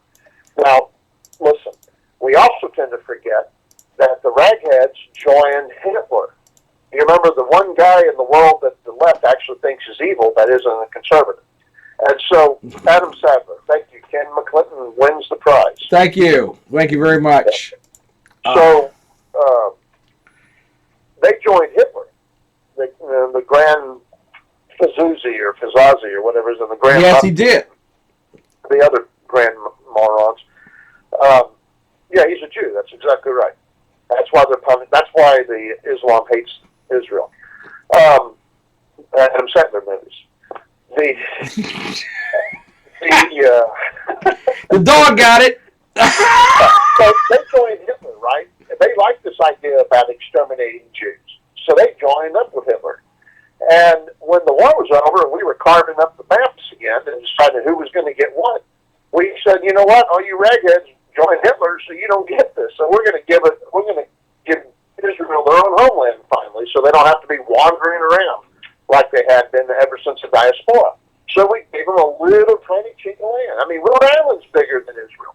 Yeah. And so they're all freaking out about it, and they couldn't tolerate it. And every one of those charters in the Arab countries that were created, and some, they all weren't around forever. Unless we forget, Turkey was a Christian country, and not Rastafarian. What is that? There's another religion that's credited as being one of the oldest continuous religions in the world. I can't remember its name. Zoroastria.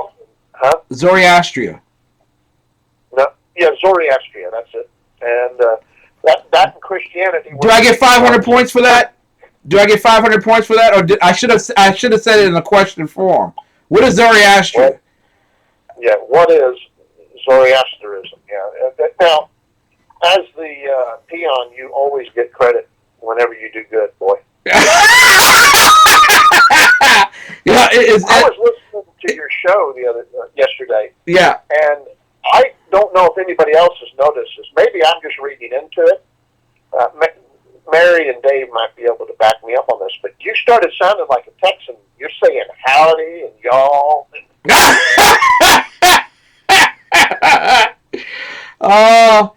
I was influenced by the gentleman in the cowboy hat stop, the Cavenders. He was very, very, very Texas. Very Texas. Emphasis on keeping it very brief, making your point, moving on. That's right. if you picking up the points, your hat covers one pretty good. Well, thank you very much. I like this hat. I love it. Yeah, it's a sharp-looking hat for a sharp-looking man. Yeah, it's like ZZ Top could probably make a song about this.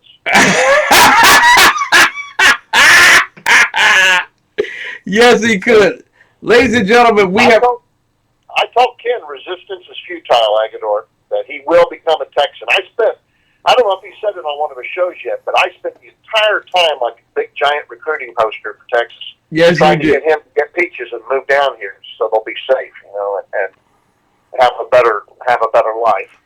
Yeah, well, Peaches is up for that. Yeah, well, that's because I'm here. Yeah, I found that out. She smiled instantly when she knew it was you asking. I was insulted. You said it'd be a good thing I did to bring you, so we had a full board. I am not wearing the Speedos you guys picked out for me. No. So I'm thinking, here it is. She's going to come down here finally, and the first thing she thinks of is cheating on me with the full board.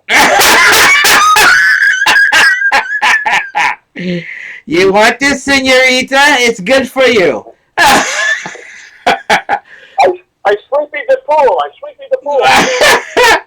Ladies and gentlemen, we have come to the point of the biblical view of New Day Black and Red. We always give a constitutional viewpoint as well as a biblical viewpoint of the issues today. And many people are saying, well, Ken, what's wrong with saying that the Quran is equal to the Bible? And I suggest when you ask that question to me, you step back about 3 feet because they are not equivalent. There is nothing of equivalency between the two. You have a cult and you have a faith. And when you compare your faith to anything less than what it is, of all men, you are most miserable, and you are indeed a liar. Let's go through the scriptures real quick so we can point these out to you. You can study these at home on your own. But I want to give you the idea of what a cult is. In the Latin cultus, it means care, labor, cultivation, culture, worship, reverence. Originally, it meant to till the soil. Literally, to colonize is the intent in building a cult. In colonialization, you're not seeking people to be like you. What you're seeking people to do is to accept and believe you.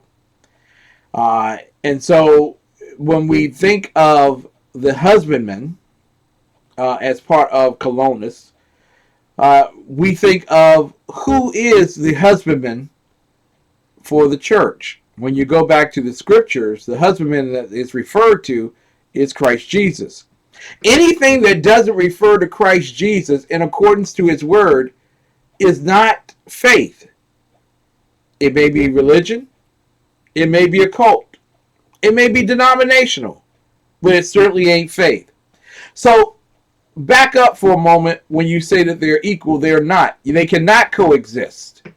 Because coexistence requires that they both mean and have the same equivalency. They are not equal. Let's take a look at 15 scriptures in the Bible very quickly that you can take a look at of your own accord and make your own reasoning in terms of false religions. In fact, there's only references in the Bible to false religions. There is a reference to true religion that reveals a certain sentimentality or concern for the well-being of the orphan and the widow.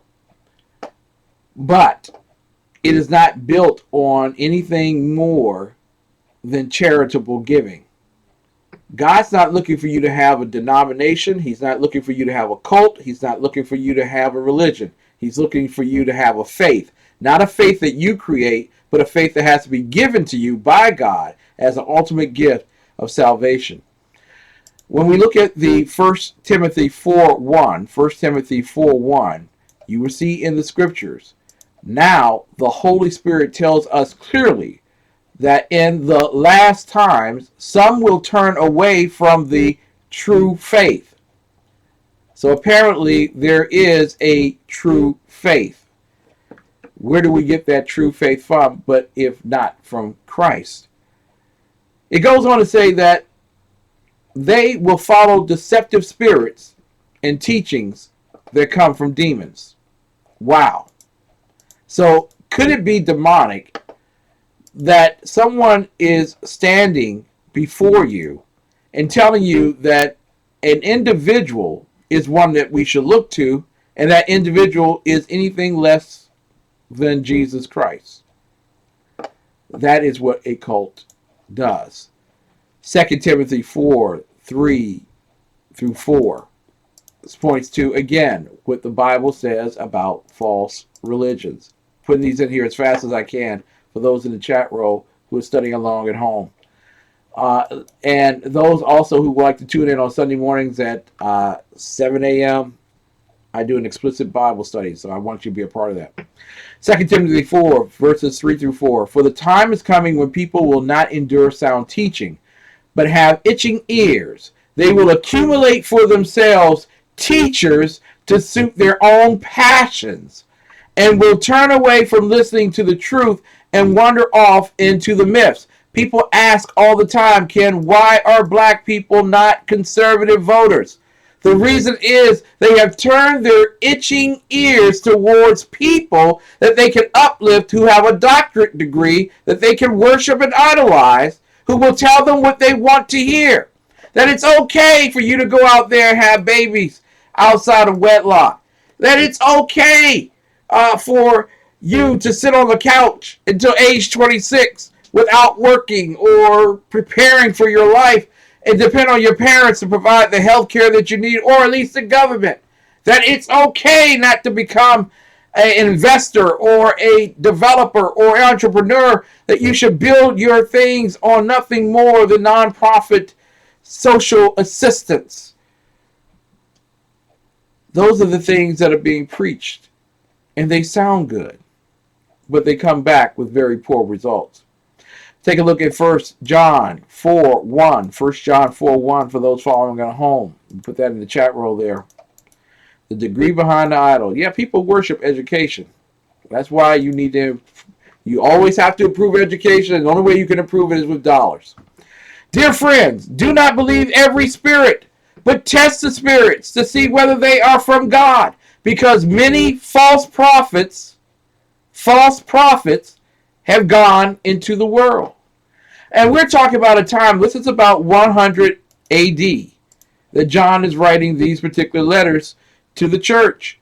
100 AD, this is no more than about 70 years after the passing of Christ. No more than 70 years. False prophets are already working their mojo. What for? To garner the wealth of the ignorant, the support of the politically inclined, and to have massive authority over the well-being of the people. Yeah. Like the Gnostics. Yeah, there you go, like the Gnostics, exactly. Let's take a look at Mark 7:7-9. In vain do they worship me, teaching as doctrines the commandments of men. You leave the commandment of God and hold to the traditions of men. And he said to them, you have a fine way of rejecting the commandment of God in order to establish your tradition. There are individuals who have no problem rejecting God, who is the creator of marriage. You can look all the way back in history, and you will never find any other person who created marriage outside of God. Yet, that tradition has been bastardized by the vanity of men who wish to tell you that there is no difference between Joe and Joe marrying each other and Joe and Evie marrying each other. Yeah, there's a huge difference. One is following God's commandment. The other is following a tradition established by men. Which one do you think will outlast the other? Which one will surely go to the detriment of mankind? Want to finalize this? Oh, I only have 5 out of the 15. I'll give the others to you. BibleReasons.com. Take false religions. Galatians 1:8-9. Galatians 1:8-9. I want y'all to really circle around that one, because there are lots of people who don't mind fooling you about the roles and responsibilities of angels. It says, but even if we or an angel from heaven should preach to you a gospel contrary to the one we preach to you, let him be accursed. First and foremost, let's establish one thing. Angels are not women. Angels are not little girls. You can search through the entire Bible. Not one angel is referred to by the name Becky. Okay? So they're saying, let him be accursed. So the preacher in this particular text, because in the early text, you had men who were preaching the gospel. Women were set aside, not used to preach the gospel, even though the first person who saw Jesus was Mary Magdalene, who preached the gospel to Peter. But even if we or an angel, meaning if we, those who have been ordained by God, if we preach outside of the gospel, let us be cursed, not you. You go find someone who's preaching the true gospel and not following them into hell's kitchen. As we have said before, so now I say again, if anyone is preaching to you a gospel contrary to the one you received, let him be accursed. Ladies and gentlemen, we are accursed because we have allowed our politicians to preach the gospel of tolerance, of coexistence, and to tell us to close our eyes, to close our ears, and to shut our mouths, and become relevantly silent on the issue of cultism. There are many cults which are disastrous amongst the land, but the greatest of these cults is Mohammedism. Your founding fathers knew, not worshipped the Quran by putting it in their bookcases, like Thomas Jefferson did not. But they understood to know the depths of sinful men who seek to lead men astray and into the fiery prison of hell. Nothing does it better than to give you a religion that says it is of peace, but will leave you in pieces. Your commentary, Professor. How'd I do? Not too bad for a rookie. Thank you, sir. Thank you. Yeah. Well, you know, maybe we should do a show, because we both have talked about this at the peripheries, and we both talked about it, you know, in detail on our other shows. But perhaps one of these days we need to do a red and black on the history of Islam and the joys that it brings everybody that it touches. Indeed, indeed. In fact, that will be our show next week. We will be doing. See, I notice I always get this kind of crap, but when you talk about poverty and stuff, you talk about it with other people. Because you're not poor. You got 40 acres and a mule. Well, that was a Democrat and 5 acres. Yeah, not the same. Not the same. Not the same. Yeah, I'm land rich, but I'm cash po. Professor, what are you talking about this Sunday on your program so everybody can tune in? Good gravy. Probably the things I keep saying I'll talk about the last 2 shows I didn't do. Good. At least you're consistent. Yeah, I'm consistently not on the air lately. That's killing me. It's no wonder I don't have any ratings on high planes. Excuse me, I'm a little winded. I had some 5-day-old chicken in the fridge, so I was peeling it apart and tossing it to the dogs, and it's like combat when I do that. Wow. Wow. So hey, I've got some sticks. I'll make dog kebabs. Every one of you look at me. That's right. So what are we going to talk about? I am going to talk about the convention. I know you guys have been doing a great job, and Sean and Dan and you guys have been covering on it, but I'm going to do it from my perspective. Tell some anecdotal stories of things that happened that we haven't hit on yet. And but I'm going to do it from this perspective, that truth is not relative. Mm-hmm. And that was a theme that I kept coming across at our own convention, was that there was some kind of moral relativism going on by the people who were trying to force us to be happy, not support, but to love Trump. It wasn't enough that we say, I'll probably vote for him. We had to love him. And that kind of blew my mind, you know, is that they wanted us to be happy and to be energetic and to go out and campaign for him and to support his positions. And when I would ask them, well, which position should I support, then they would tell me, and I'd say, well, which side of the position should I support, because he's been on both. Yeah. So we're going to talk about, it's not going to be a Trump bashing show. It's going to be a show talking about the dynamics of party politics, as I've been teaching. Yeah. And what you got to learn with me, and I was hoping you would call in at least the first hour so that we could talk and see, you know, get your opinions on things as in respect to what I have been trying to get people to get involved in. Yeah. Well, so, I tell you our what. show will be Sunday, 6 p.m. Hey!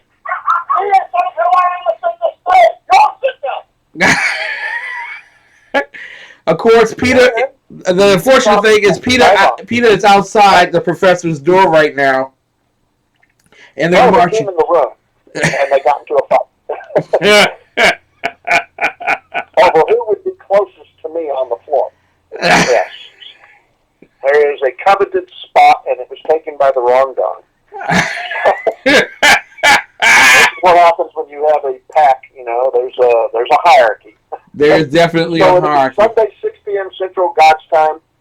I'm going to make it a 2-hour show to appease the natives who are restless over the fact that I didn't do a show tonight.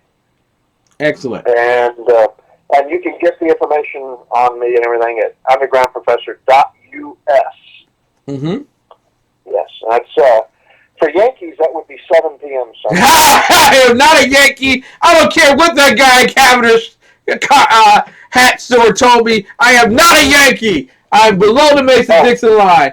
A friend of mine once told me. Everywhere we went, I would say, it's okay, he's a Yankee. And they would always look at him with a little bit of pity and go, oh, okay. A friend of mine once told me, everyone, never be a coward, always be brave. I promise you, I always will. Ladies and gentlemen, we thank you for listening tonight to New Day Black and Red on SHR Media, on High Plains Pundit Media, and ICRN.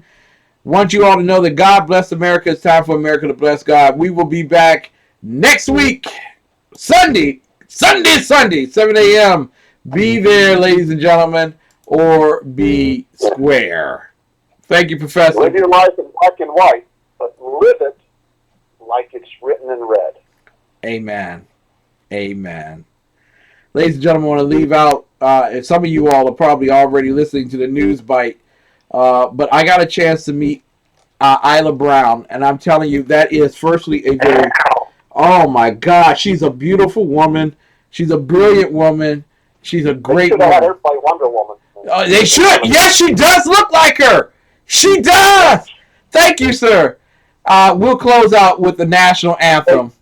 What did teachers say about the poster? Did you put it on your? I did not take the poster. I did. Oh, you did not. Oh, Professor. Thank you, sir. Good night, and God bless everyone.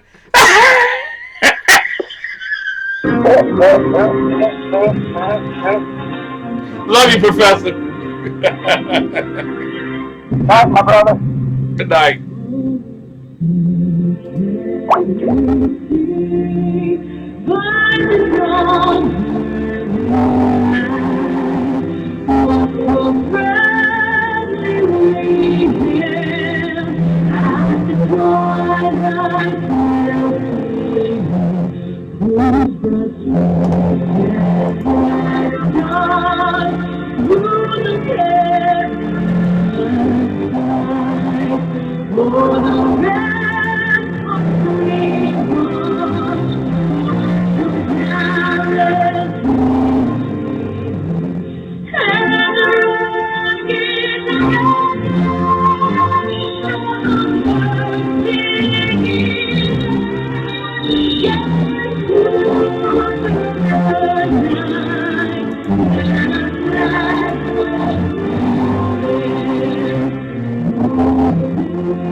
Love you, everybody.